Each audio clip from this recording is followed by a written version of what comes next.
Hi guys. Long time no see everyone on Facebook Live.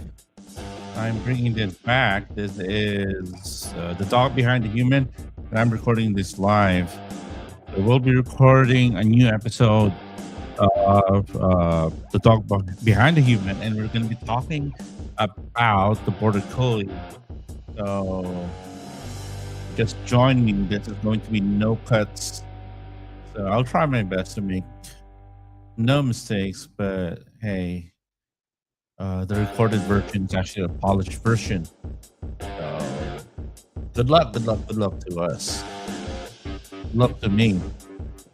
Okay, so anyway, so we'll be recording. We'll be recording live. So for those people who doesn't really listen to audio only podcasts and you enjoy watching live, again, we've been doing this since 2020 during the pandemic season when I thought of just creating a podcast, and now we've moved in to the dog ranch, and I have my studio set up. So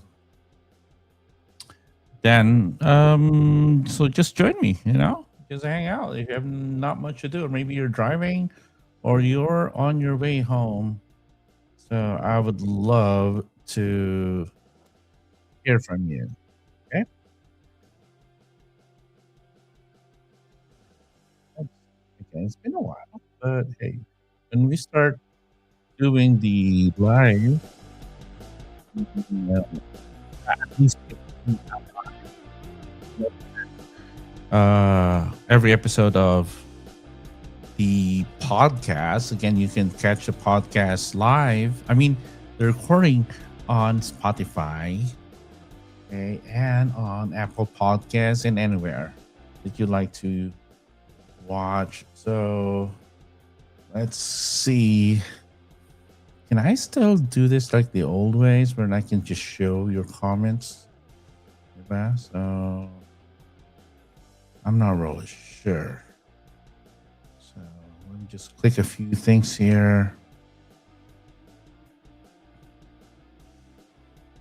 Yeah, I can read your comments, but hey, yeah,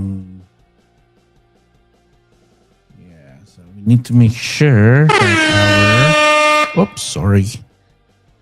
We need to make sure that we are on public. Are we on public? I think so. We should be in public, right? Yep, we are in public.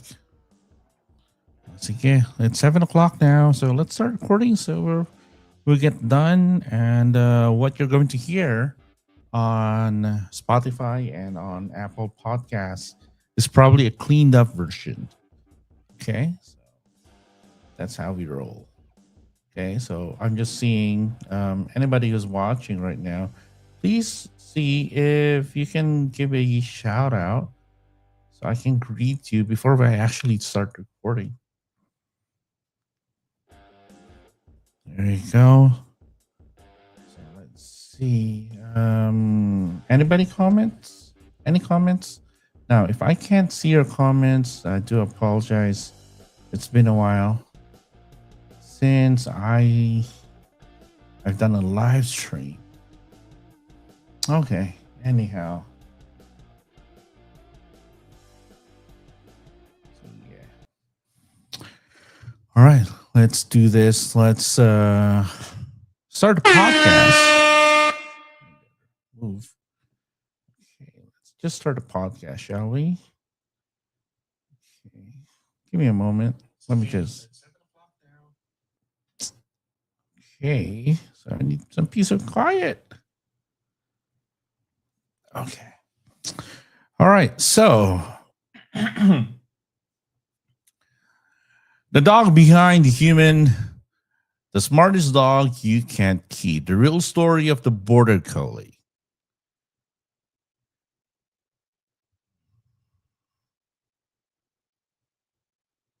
All right, let's try that again.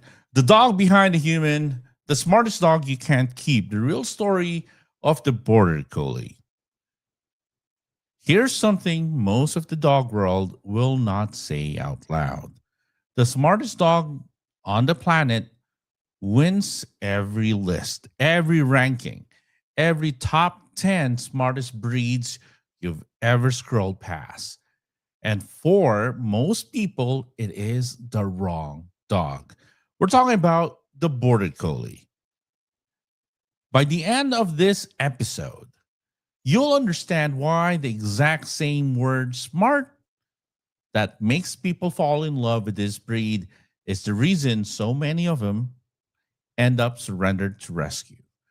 That's not a knock on the dog, it's a knock on the headline.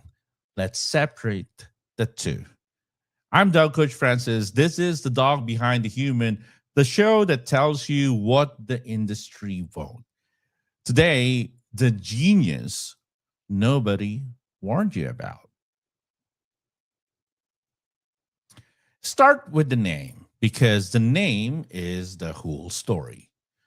Collie is an old Scottish word for a sheepdog. Border is the frontier between Scotland and England.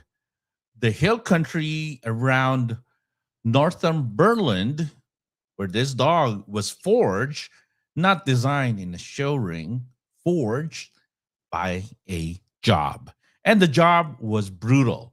Move sheep across open, punishing terrain all day in weather that does not care about you.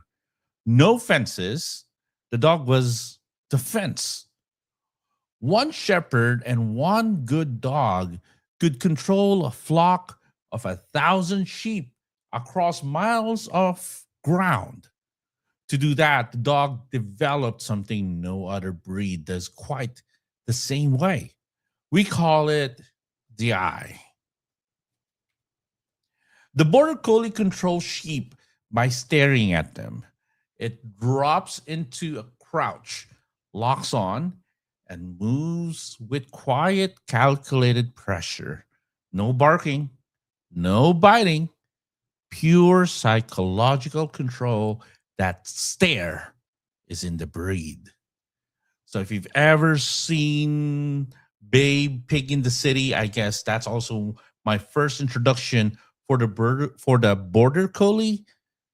I was just fascinated by those dogs able to control those sheep and well, the crouch and stare of the collie. And I've seen some collies do that with kids or maybe a neighbor's cat. And that's not a quirk. It's a 130-year-old job application running with no job to apply for. So let's talk about old hemp and the bloodline. 1893, Northumberland, England. A farmer named Adam Telfer breeds two of his working collies, a quiet, intense mother and a good natured father, and gets a pup he names Hemp. History calls him Old Hemp. Hemp worked differently from every sheepdog around him. While the others barked and bullied and bustled the flock, Hemp was silent, calm, almost surgical. He read the sheep before they moved and put him inside. Okay, let's try it again. He read the sheep before they moved and put himself exactly where he needed to be. People who saw him said he was born knowing the work. He never really had to be taught. Every shepherd in the region wanted that. So Hemp was bred and bred and bred. He sired somewhere around 200 pups. And there's the staggering part. Nearly every purebred border collie alive today traces its line back to that one dog. In 1906, the International Sheepdog Society was founded in Scotland. Then in 1915, its secretary, James Reed, put a name on these dogs, Border Collie, specifically to separate the working sheepdogs from the fancier show collies. Old Hemp was entered into that registry as number 9. Posthumously, he had already been dead for years. Hold on to this because it matters for everything that follows. From day one, the people who built this breed registered it on what it could do and not on what it looked like. The dog was a tool judged by performance. He took that tool and put it on a couch. We'll get to how that goes. Oh, wait. So, yeah. So we took that tool and put it on a couch. Okay. And we'll get to know how that goes. Um, so, the smartest dog alive and what that actually means. So, let's deal with the famous claim smartest dog in the world. Where does that even come from? It comes mostly from one source. A psychologist named Stanley Coren, who in 1994 published a book called The Intelligence of Dogs. He surveyed around 200 professional dog obedience judges and had them rank the breeds. The Border Collie came out, guess what? Number 1. Poodle, second. German Shepherd, third. Now, listen carefully to what that ranking measured. To score at the top, a breed had to learn a brand new command in fewer than 5 repetitions and obey a known command on the first try 95% of the time or better. Read that again. That is not a measure of cleverness. That is a measure of obedience and trainability. It measures one thing: how fast a dog does what you say. This is the single most misunderstood fact in dog ownership. The breeds at the very bottom of Corin's list, the Afghan Hound, the Basenji, the Chow Chow, are not at all stupid. They're independent. They hear your command, weigh it, and decide whether it's worth their time. That is its own kind of intelligence. Corin's list never measured that. It measured compliance. So when someone tells you the Border Collie is the smartest dog, what that sentence actually means is this: it's the dog most wired to take direction and work harder at whatever you give it, which is magnificent, which is a magnificent trait if you have direction and work to give, and a loaded gun if you don't. Next, let's talk about Chaser, the dog who proved it. Here's how deep the capacity goes, okay? Her name was Chaser.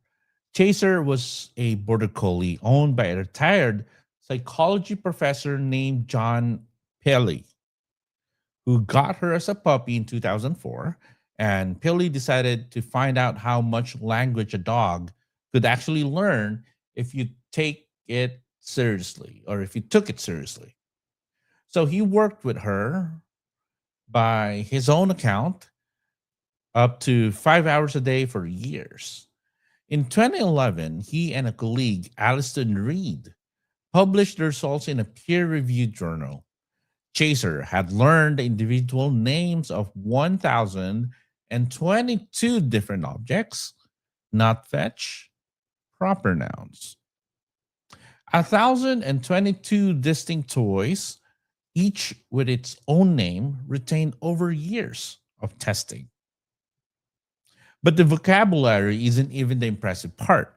Chaser understood the difference between a name and a command.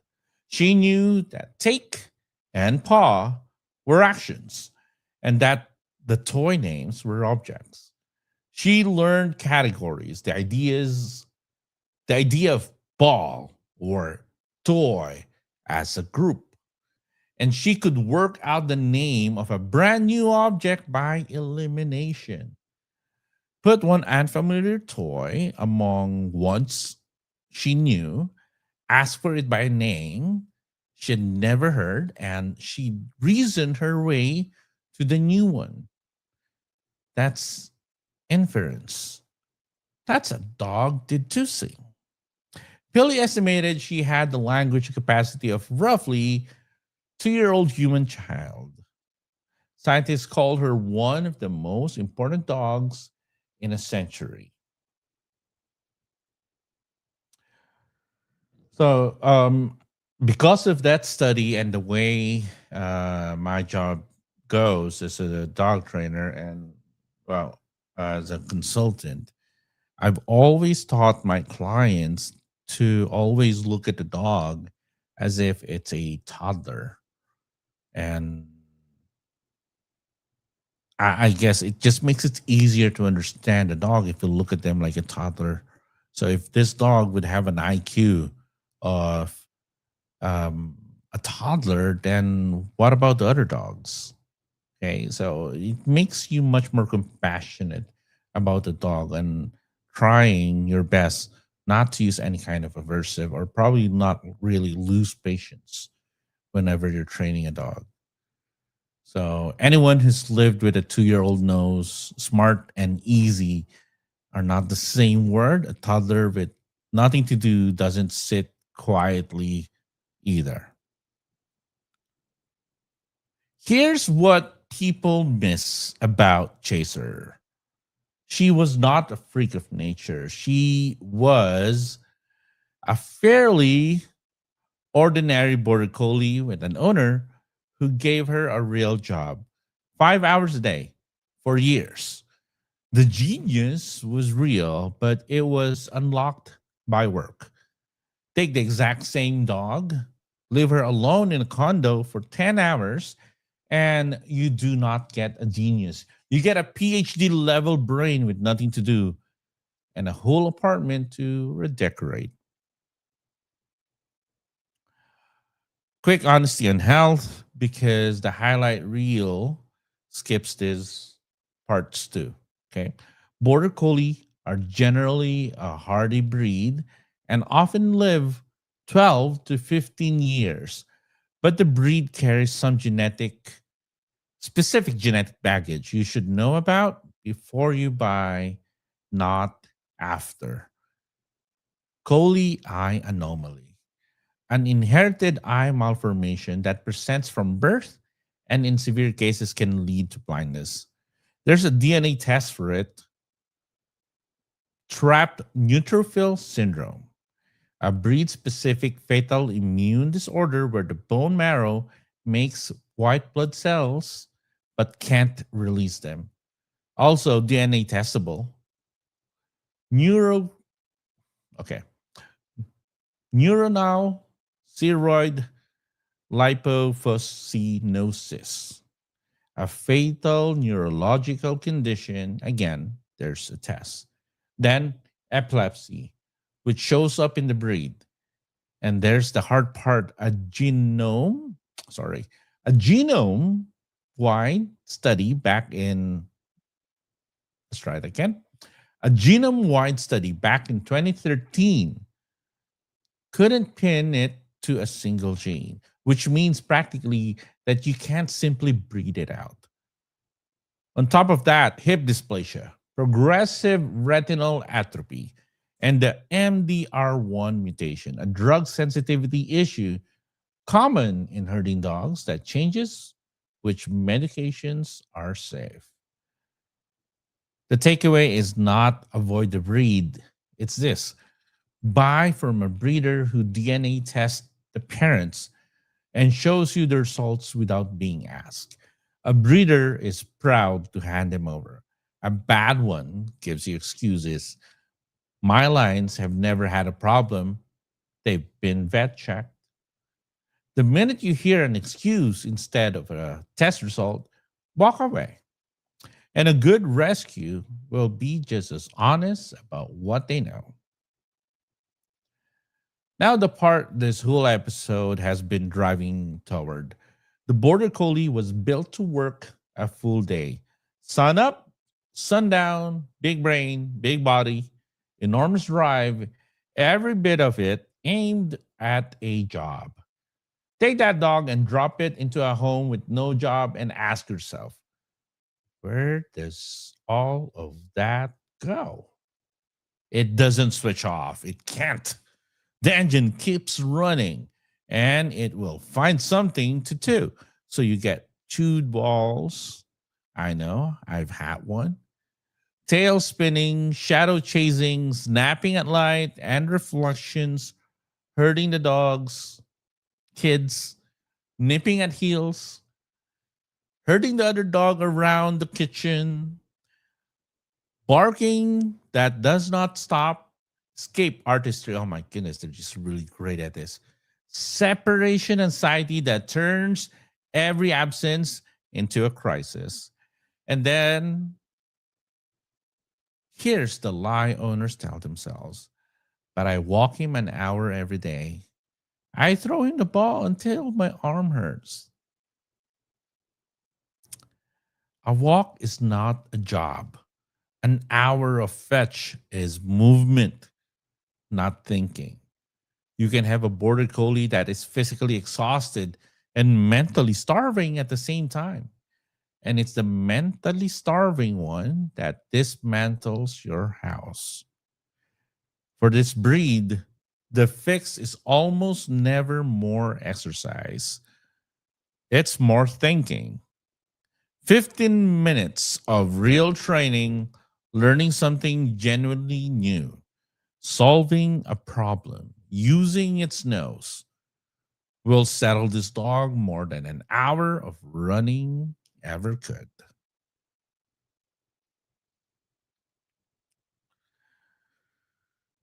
Slow down. Okay, so let's just slow down a little bit. Tired legs are not a tired brain. Okay. It's not just with the border collie. Most herding dogs who I think are smart are lacking in something to do. That's why dogs in condos, even if you have a big yard in a village, okay, even if you have like 500 square meters or even an acre of land, it's not enough if your dog has nothing to do. Okay. So it's worse if you live in the metro. And that's why you have a dog that is afraid. You have a border collie that is just what they call neurotic. And I don't like that word because it just means the dog's not the right fit. This is why rescues are full of them. Not because they're bad dogs, because somebody saw smartest dog in the world on a list, brought home a working athlete and expected a house plant. The dog then did exactly what it was the dog then did exactly what it was bred to do. Work, decide, move, control in a home that had no work to offer. And it got labeled bad, hyper, too much, neurotic. It was never too much. It was just unemployed.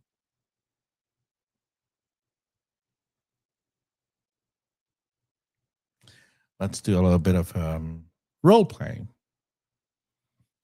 Owner. He's destroying everything. Chews the couch, spins in circles, won't settle for a second. We walk him an hour a day, sometimes two. The last trainer told us is being dominant, coach. He's not dominant. He's unemployed. Owner, I'm sorry? Coach, you bought a dog that was engineered to make 1,000 decisions a day, moving livestock across a mountain. You gave him a leash and a sofa. He's not misbehaving, he's improvising a job because you didn't hand him one. Owner, so I need to walk him more? Coach, no. Walking tires the legs. We need to tire the brain. Those are different muscles. Here's the week: 3 sessions a day, 15 minutes each, where he has to think, hide his breakfast, and make him find it. He eats by working, not from a bowl. Teach him one new trick and have it solid by Friday. Add a go settle or go to bed on a mat and pay him for stillness like it's a job because to him it is. Owner, and the spinning? Coach, the spinning is a symptom. We fix the boredom first, and usually it fades on its own. If it doesn't, if it's locked in and he can't stop, then we bring your vet in. Because in this breed, that kind of obsessive loop can cross into a medical conversation. But we start with the job. Stop apologizing to him with walks. Start employing him.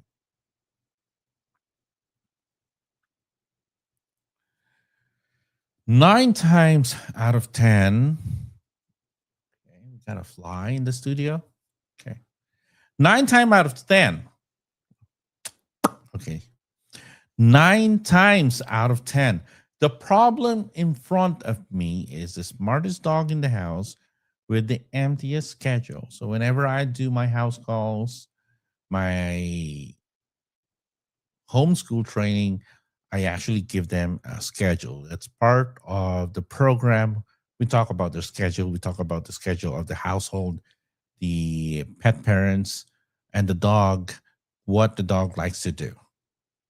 So it sounds simple, but it's something that is difficult to do for most people. So, is the Border Collie the smartest dog in the world? By the ranking that made it famous? Yes. It learns faster and obeys more reliably than almost anything on 4 legs. But smart was never a personality, it's a capacity. And a capacity cuts both ways. The same brain that learns 1,000 words learns to open your fridge. The same drive that moves 1,000 sheep will reorganize your living room if you leave it idle for an afternoon. The Border Collie is not a beginner's dog. It's not an apartment by default.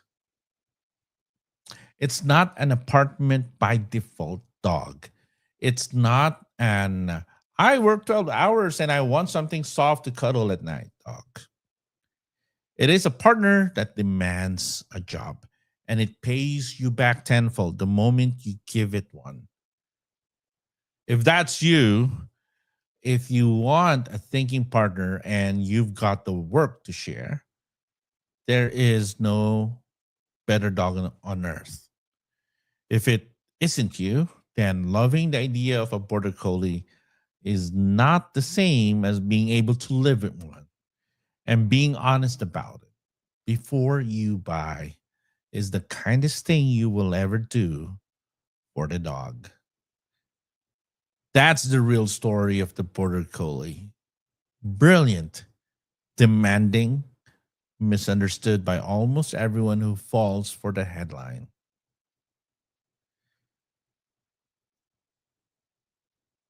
Hey, do me a favor. If you love this episode and if you're listening in a browser tab right now, that's the reason the next episode never finds you. Tap follow in a real podcast app. Go ahead, click on Spotify, Apple Podcasts, so it shows up on its own. And I would really appreciate it very much. And we'll have more dogs, more episodes like just like this one in the future. And again, you're really helping me out. I'm Dog Coach Francis. Remember, the dog is always right. We just have to learn to read it.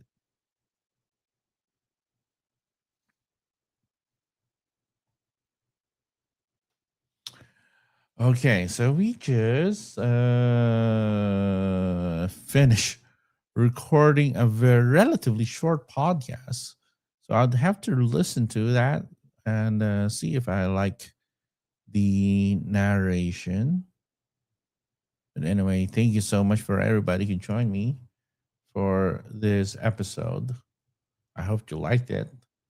Um, Anybody been watching? Again, I wasn't able to um, catch the Facebook Live. We're also live on YouTube and also on Instagram. Anybody who's watching, thank you so much. You guys are rock stars. There won't be any Dog Coach Francis without you. Thank you so much. I will see you again on the next episode and see if I can do this in a more regular uh, schedule of just keeping tabs on everybody on what we do and what's going on with the podcast, what's going on with the dog ranch. And let's just talk about dogs. Maybe we can also do some commentary and about the latest news on what's trending about dogs. Okay. So you guys are awesome. Thank you so much.